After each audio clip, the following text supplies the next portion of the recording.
മാപ്പ് സഹോദര, നിങ്ങൾക്ക് അപകടം സംഭവിച്ച നാട് വേറെയായിപ്പോയി.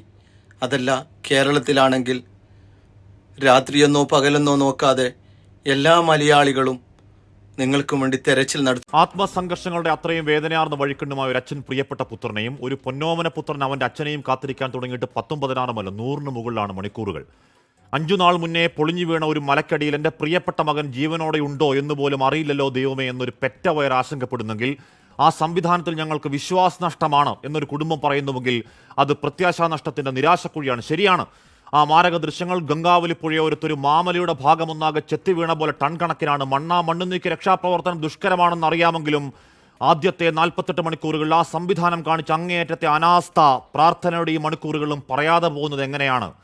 ആഞ്ഞിടിഞ്ഞു വീണ മണ്ണിനടിയിൽ ഒരു വണ്ടി പോയെന്നും അതിന്റെ GPS ലൊക്കേഷൻ ഉണ്ടെന്നും അർജുന്റെ ഫോൺ ബെല്ലടിച്ചതാണെന്നും ആ ലോറിയുടെ മനാഫും ബന്ധുക്കളും